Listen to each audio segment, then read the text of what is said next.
매주 월요일 정치권 이슈를 예리하게 분석하고 날카롭게 예측해보는 정치전망대 함께합니다. 오늘도 최창렬 용인대 특임 교수님 그리고 김철현 전 국회 정책연구위원님 모셨습니다. 두 분 어서 오십시오. 네, 안녕하세요. 예, 날씨가 춥죠? 예, 많이 좀 추워졌네요. 바람이 쌀쌀해지고 말이죠. 예. 지금 날씨는 춥지만 뜨거운 게 부동산인데요. 네. 저 11호 부동산 대책 발표 후에 정치인들이 집이 몇 개냐, 그 집 가격이 어떻게 되냐를 놓고 사실 국민들이 보기에 좀 눈살 찌푸러지는 공방이 벌어지고 있습니다. 어제 민주당에서는 여야 국회의원이 보유한 부동산 전수조사를 제안했는데 어떻습니까? 어떻게 보시나요? 이 제안이 수용될까요? 수용이 될 것 같지도 않고요. 예. 전수조사라는 게 필요할 때가 있죠. 예, 예. 이제 뭐 이 사안이 아니더라도 과거에 보면 전수조사에 관련된 게 많이 있었는데 네. 이건 특히 전수조사가 별로 의미가 없을 것 같아요. 네. 해가지고 뭐 몇 채가 있으면 어떡할 겁니까? 네. 예를 들어 가지고 부동산 정책을 담당하는 실무자라든지 예. 그런 기구의 이제 수장이라든지 이런 사람들의 부동산 이제 그 취득 과정이 만약 불법이거나 이렇게 된다면 몰라도 그렇지 않은데 뭐 여든 야든 뭐 꽤 많을 텐데요. 강남에 사신 분도 많을 거고 그거를 지금 그게 본질인가라는 생각이 좀 들어요. 그 전수조사는 이건 이번에는 별 의미가 없는 게 아닌가. 이건 이제 그 장동혁 대표가 이제 6채가 있는데 그게 8억 5천이라고 얘기하니까 민주당에서 그럼 뭐 이게 따로따로 거주하는 거냐 이런 얘기하면서 나온 얘기거든요. 그럼 아예 전수조사 하자 이렇게 됐는데 지금 본질은 이건 아니잖아요. 지금 이건 그렇죠. 아니고 부동산 대책을 어떻게 잘 세워서 그리고 특정 지역이 너무 많이 오른다든지 또 수요 이제 억제 대책을 내놨는데 이제 공급 대책을 어떻게 내놓느냐 이런 게 중요한 것이지. 갑자기 여야 간에 이제 그야말로 아까 보수산업도 말씀하셨는데 이건 정말 보수산 하나예요. 이게 본질은 이거 아니라고 생각합니다. 저는. 예. 어차피 국회의원들 뭐 재산 등록해서 보면 다 볼 수 다 나올 있잖아요. 텐데, 그거. 다 나와 있죠. 다 나와 있기 때문에 저는 국민의힘에서 볼 때 정부적으로 볼 때 이거는 받고 더블로 가야 되거든요. 저는. 아, 예. 왜냐하면 일단은 국회의원의 그 부동산에 대해서는 뭐 공직자 재산 신고가 돼 있기 때문에 다 드러나 있는데 만약에 이걸 받지 않으면 이제 소위 말해서 이제 국민의힘이 민주당보다는 좀 더 부자 정당 아니냐. 그리고 의원들이 강남 3구에 있으니 강남 3구의 집을 많이 소유하고 있는가 하라는 어떤 오해를 받을 수 있는 부분도 있고요. 저 차라리 그냥 이번 기회에 뭐 국회의원들의 어떤 뭐 이 그것도 다 공개하고 저는 4급 이상 우리 서기관들이 보면 다 우리 재산 신고를 하게 돼 있거든요. 그렇죠. 다만 이제 공개 대상만 조금 차이가 있을 뿐인데 그분들의 어떤 부동산 전수도 다 할 필요가 있다. 왜냐하면 이 의원들의 어떤 부동산 전수 조사를 좀 공개하는 게 필요한 게 보면 이번에 11호 부동산 정책이 무엇이 잘못된가를 정확하게 보여줄 수 있다고 보이거든요. 그러니까 지금 일반 무주택자들은 대출도 받아서 좀 집을 사고 싶은데 실질적으로 국회의원들은 갭 투자 다 했고 그다음 부동산 왕창 뭐 이 은행 대출받아 집을 샀다는 게 되면 저는 무주택자들이 이번 11호 부동산 대책이 왜 잘못됐는지를 더욱더 뼈저리게 느낄 수 있을 것 같거든요. 그렇기 때문에 저는 국민의힘에서는 이거 부동산 의원 전수조사 이거 받을 필요가 있다. 받고 더블로 가고 차라리 더 하고 거기다 트리플로 해가지고 저는 기관장들하고 그래 1급 이상 본부장들도 얼마나 집을 가지고 있는지 파악할 필요가 있다. 특히 저는 저는 이 수도권에 저는 뭐 강남구도 비롯해서 이 수도권에 한 3채 이상 가지고 있는 거는 정의 개념이 좀 다르긴 하지만 그분들은 좀 투기인 것 같거든요. 저는 경기도, 서울, 인천 정도에서는 2채까지는 저는 허용이 될 수 있지만 3채 이상에 대해서는 이제는 이건 부동산 투기로 규정하는 조금 국민적 어떤 기준도 좀 정해야 되지 않을까. 그렇게 되면 저는 나름대로 뭐 좀 이제 좀 공평하게 되지 않을까 이렇게 보이는 거죠. 예, 최 교수님. 근데 투자 아니고 그래서 전수조사 해가지고 저는 뭐 여기 전혀 해당되지 않는 사람입니다만 근데 나와서 어떻게 할 건가요? 그거 팔라고 할 건가요? 지난번에 토지주택공사건이 한창 또 이슈가 된 적이 있어요. 몇 년 전에. 그때 전수조사하고 그랬습니다만 다 유야마야 되고 말았어요. 그리고 사실 그 뭐 2채가 있고 3채가 있고 의원들 그건 알아서 이제 물론 나중에 선거로 평가받는 거겠지만 그럼 그 사람들 보고 뭐 수사를 할 겁니까? 어떻게 뭐 팔라고 할 거예요. 저는 뭐 전혀 뭐 강남 3구에 저 지금 집까지 떨어진 데 살고 있습니다만 저는 이거는 왜냐면 이게 나쁘다는 게 아니라 뭐 할 만 하겠죠. 하는 것도 의미가 있다고 한다 하더라도 이게 완전히 문제 본질이 딴 데로 간다고요. 여야간 누가 집이 더 많느냐 누가 더 부자 정당이냐 이렇게 가는 거거든요. 그럼 이게 도대체가 의미가 있을까. 그리고 제주에도요 갭 투자하는 사람 너무 많아요. 공직자의 사람들. 근데 이 문제 공직자하고 특히 이제 이 주택을 정책을 담당하는 사람들에 대해서 우리가 보는 건 의미가 있어요. 근데 그렇지 않고 일반 국회의원도 일반인들 글쎄 이 전수조사라는 게 저는 민주당에서 그냥 제안해 본 것 같아요. 나원들 그 아까 말씀처럼 지금 그 기자들이 그 보면 다 알 수 있어요. 거기서 네. 약간 주택이 많은 사람은 이제 더 이제 파헤칠 수가 있겠습니다만 네.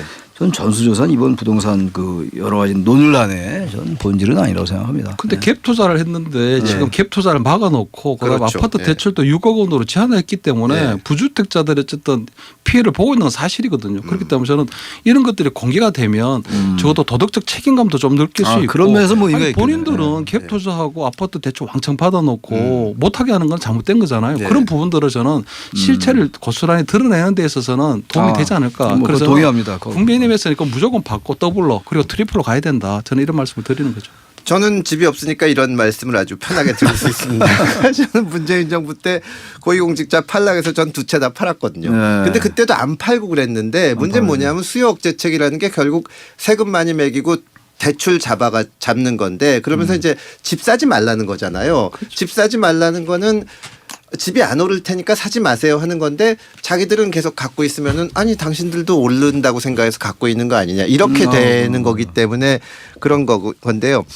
자 이제 국민의힘 장도영 대표가 아까도 말씀하셨지만 부동산 자산 6채를 보유했다고 알려지자 내가 이 가진 건 다 합쳐도 8억 5천만 원이다. 민주당 김병기 원내대표 장미 아파트 35억 정도 하는데 바꾸자 이렇게 얘기했더니 또 민주당에서는 이게 실거래가냐 공시지가냐 이런 논란이 나오는데 아까 이 볼성산업다고 말씀하셨는데 이런 공방 어떻게 보셨습니까? 그래서 이렇게 될 공산이 커요. 예. 전수조사가 이제 지금 말씀들처럼 의미가 있어요. 그런 것이라면 의미가 있는 거죠. 예, 예. 봐라, 당신들 지금 뭐 국회의원들 민생 위한다고 하면서 뭐 야당도 많을 거고 여당도 많을 거예요. 제가 볼 때. 예.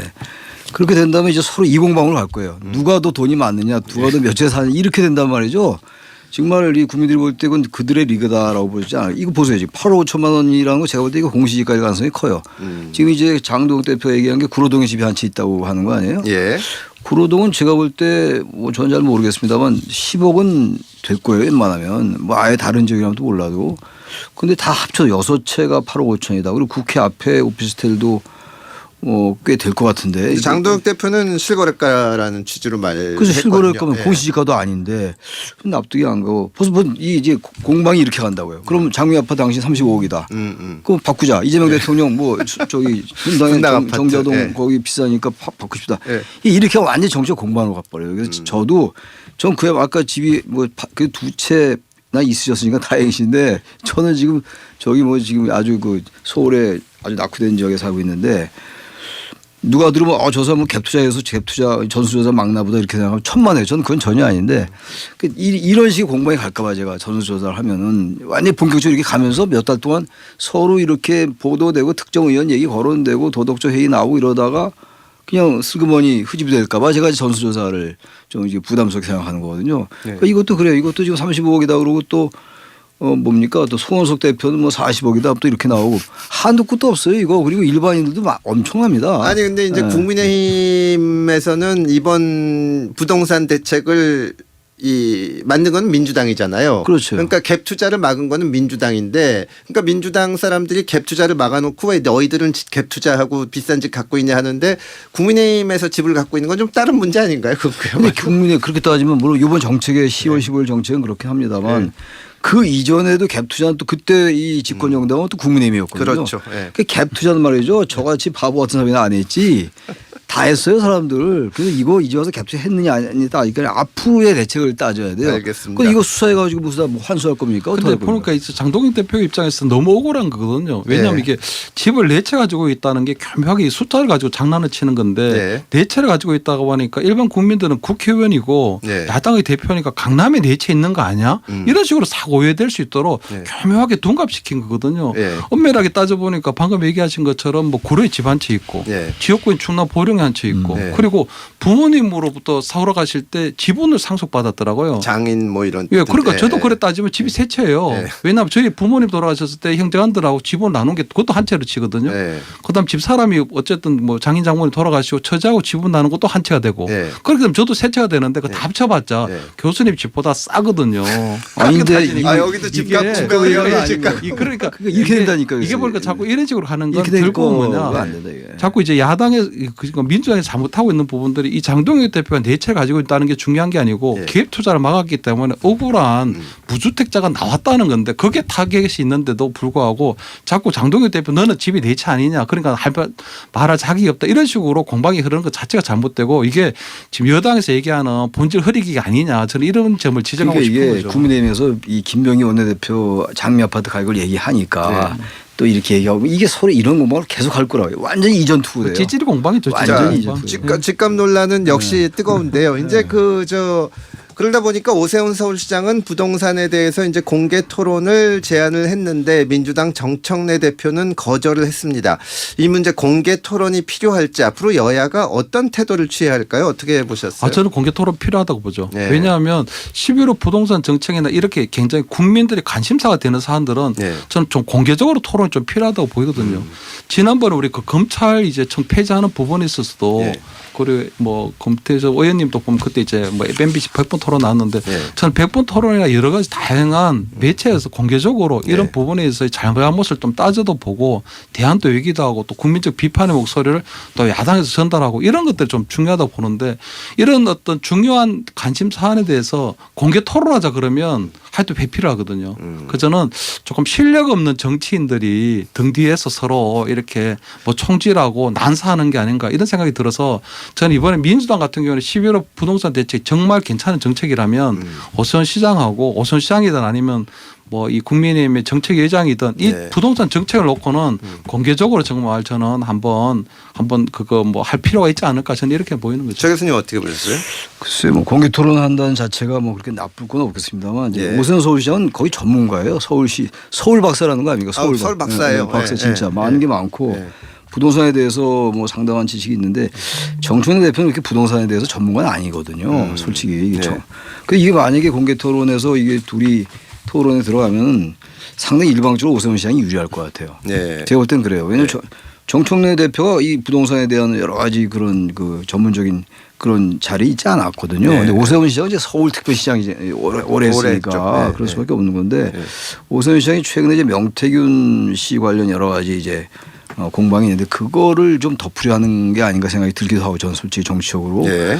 저 이거 아마 민주당 정 대표가 물론 거절했습니다만 뭐 해서 나쁠 건 없겠습니다만 이게 그렇다고 해가지고 이게 약간 접점이 찾아지고 정책이 찾아지는 의미에서의 공개 토론 의미가 있지. 네. 이게 만약에 성사된다 하더라도 뭐 할 얘기 뻔한 거 아니겠어요. 서로 니네 집이 더 비싸지 비싸. 않냐. 이거 따질 것 같아요. 저는 글쎄 원론적으로는 뭐 나쁘지 않다고 말씀드리겠습니다만 예. 글쎄요 실효성 있을까 그런 생각이 좀 근데 듭니다. 오세훈 시장이 빠지고 사실 여야 정책위 의장들이 예. 한번 해보는 그렇죠. 거 그렇게 나쁘지 한다는 않아요. 얘기도 있어요. 전문가들끼리. 예. 그 예. 오세훈 시장이 어떤 공개 토론 제안을 정책내 대표가 무조건 거절할 게 아니고 단칼에 거절할 게 아니고 예. 그럼 정책위의장끼리 한번 양쪽의 붙어보자라든가 정책위의장이 또 새로운 하는 제안을 거죠. 던져야 예. 되는데 예. 정책내 대표가 뭐 당연히 잘 모르죠. 왜냐하면 복교왕 의원 같은 경우도 15억 아파트 지금 서민호 아파트 그래서 주택하고 있기 설화가 때문에 됐죠. 예. 민주당의 어떤 부동산을 바라보는 시각은 상당히 조금 낮다. 이거는 뭐 다 알고 있는 부분이기 때문에 네. 저는 다른 형태로든 어쨌든 여야 간에 좀 건전한 정책 공방 공개적으로 많이 이루어지면 이루어질수록 좋다 이런 말씀 드립니다.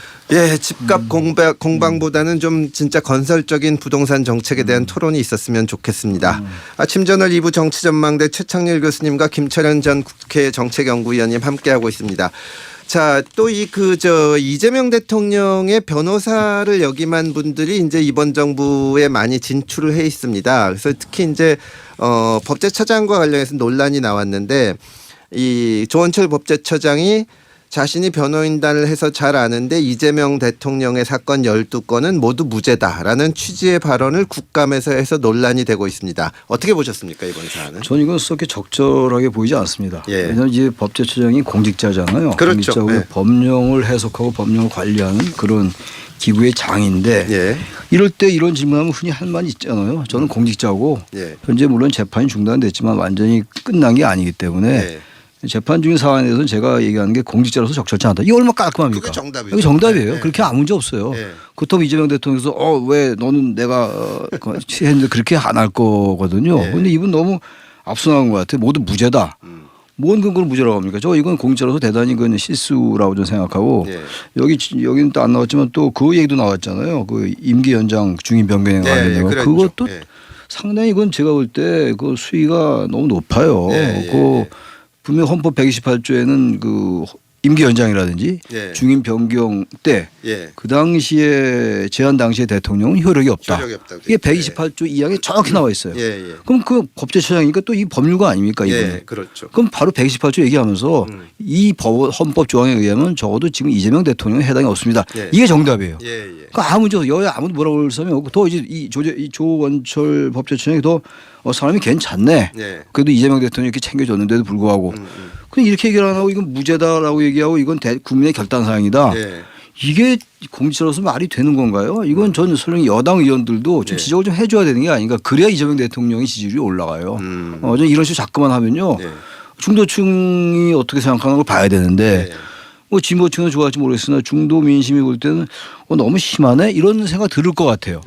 저는 그래서 이 조원철 법제처장의 얘기는 저는 공직자로서 일단 적절치 않다고 보이고 또 정무적 차원에서도 썩 그렇게 이재명 대통령에게도 썩 그렇게 긍정적 반응이 안 갈 수 있다라는 생각이 들어서 조 법제처장이 너무 앞서 나간 게 아니냐 저는 그렇게 생각합니다. 어떻게 보셨습니까? 뭐 저희 대부분 다 공감을 하고 저는 굉장히 대단히 부적절하고요. 전 이분은 보면은 어떤 뭐 이 조국에 대한 부분보다는 이재명 대통령 개인적으로 좀 충성을 하려고는 같거든요.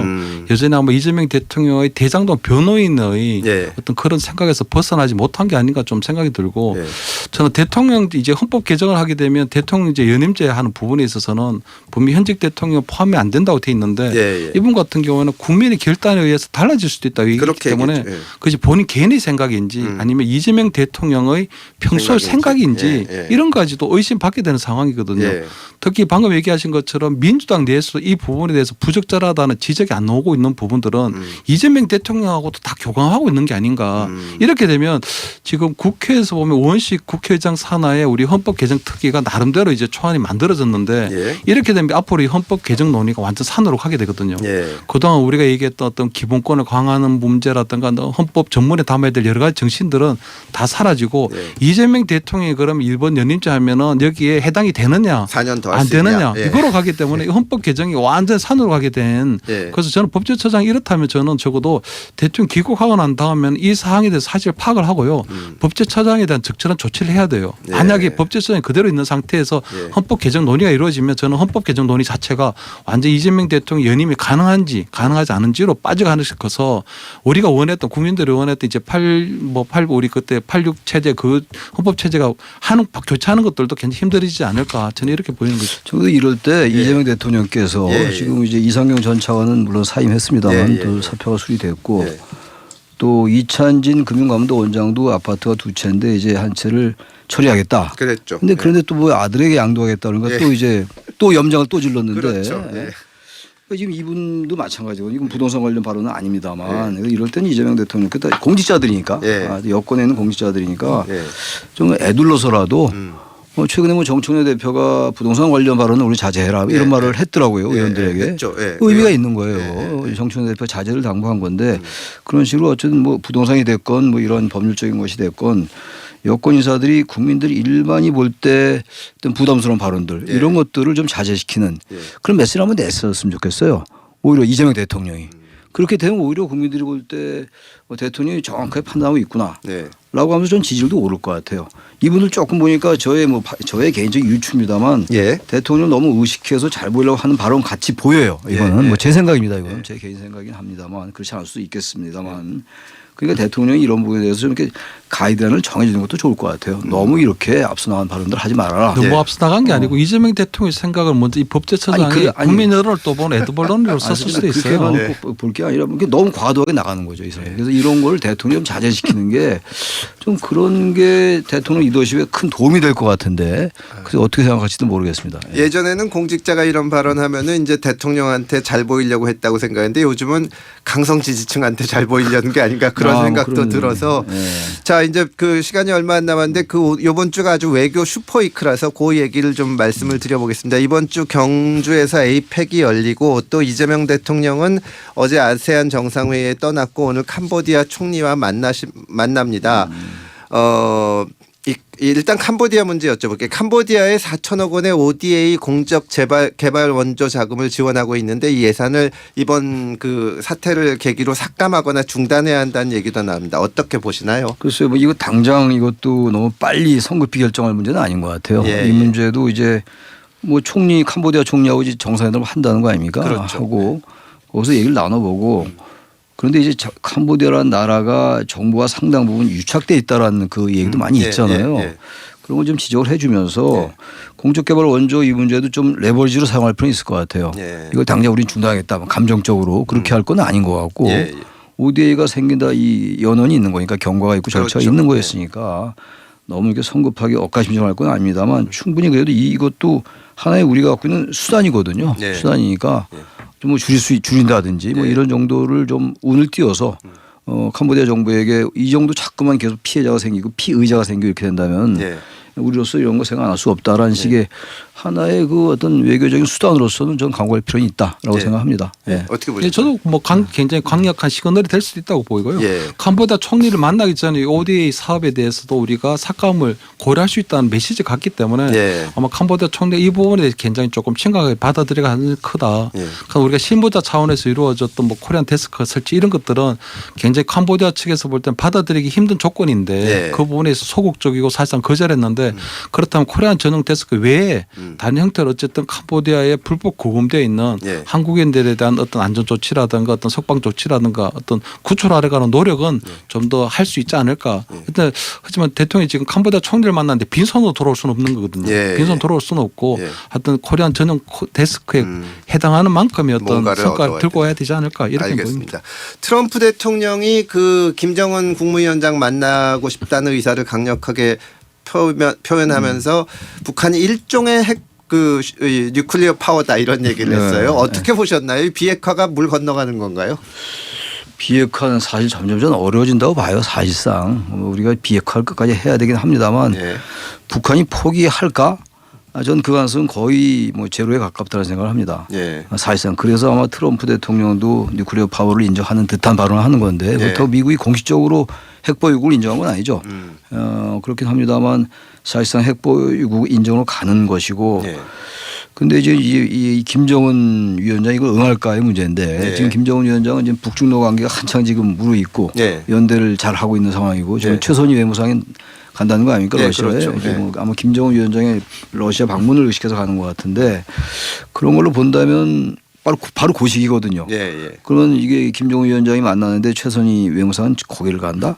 그건 안 만날 것 같기도 한데 근데 또 일각에서는 저기 뭐 JSA 그 공동경비구역 북쪽에 뭔가 정비하는 게 보인다는 거 아닙니까? 그리고 이게 뭔가 준비하는 게 아니냐. 밀당이 정말 있는 거예요. 치열한 거예요. 그래서 정말 예상하기 어려운 것 같은데 근데 일단 김정은 위원장은 지금 미국이 계속 이제 러브콜을 보내고 있는 거니까 이럴 때 오히려 더 바짝 끌어당겨서 이번 한 번 좀 거절하고 그럴 가능성도 있지 않나. 뭐 할 때 성사될 가능성도 있습니다. 저는 성사보다는 전 55대 45로 성사가 안 될 것이다. 이렇게 생각합니다. 어떻게 보셨어요? 저는 김정은이 오히려 지금 꽁무니를 빼고 있는 걸로 보이거든요. 꽁무니를 뺀다. 트럼프 대통령이 너무 적극적이에요. 그래서 최근에 뭐 주한 미 대사 대리를 케빈 킴이라고 2019년도 판문점 회동을 실무적으로 총괄했던 사람을 이번에 데려왔거든요. 그렇다는 건 지금 김정은을 너무나 만나고 싶은데 김정은 위원장이 보니까 트럼프 대통령을 만났을 때 본인이 핵 보유국으로 뉴클리어 파워를 인정되는 건 좋은데 거기에 따른 대가가 너무나 많은 거예요. 예를 들어 어떤 대가가 있을까요? 핵보유 인정하게 되면 그 다음에 굉장히 풀리는데 핵 사찰을 받아들여야 되거든요.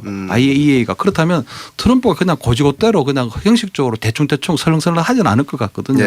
거기다 두 번째는 트럼프 대통령 그때 이재명 대통령이 만났을 때 앞으로 본인을 페이스할 테니까 피스메이커 돼달라고 했잖아요. 그때 얘기한 거 보면 평양에 트럼프 월드를 만들어야 되는 거거든요. 그러니까 트럼프 대통령 미국 평양에 트럼프 리조트도 만들고 싶고 골프장도 만들고 싶고 호텔도 만들고 싶은데 소면서 그것이 미국식 자본주의가 완전히 평양 이식되는 상황이 되는 거거든요. 그렇기 때문에 지금 김정은은 핵 보유국으로 인정되고 체제 안정되는 건 좋은데 트럼프에게 내놓아야 될 대가가 너무 크다. 그렇기 때문에 지금 김정은이 지금 트럼프 대통령을 만날 준비가 돼 있지 않은 거 아니냐. 그렇기 때문에 저는 아마 최선일 이번에 외무상을 러시아에 보낸 것도 보면 러시아의 푸틴에게 도대체 이거 어떻게 돌아가는 상황인지 그리고 이 북미 회담에 대한 어떤 나름대로 어떤 중재자 역할을 조금 부탁하려고 한 게 아닌가 이런 생각이 들거든요. 그래서 트럼프 너무나도 준비가 돼 있고 만나고 싶고 그리고 지금 김정은은 지금 만날 준비가 되어 있지 않고 지금 약간 꽁무니를 빼는 상태가 아닌가 저는 이렇게 보입니다. 정말 어지러울 정도로 북미 간에도 또 저 밀당이 이루어지는데 우리가 거기 정말 현명하게 대처했으면 좋겠습니다. 월요일 정치전망대 최창렬 교수님, 김철현 전 국회 정책연구위원님과 함께 정치권 이슈 말씀 나눴습니다. 오늘 감사합니다. 감사합니다.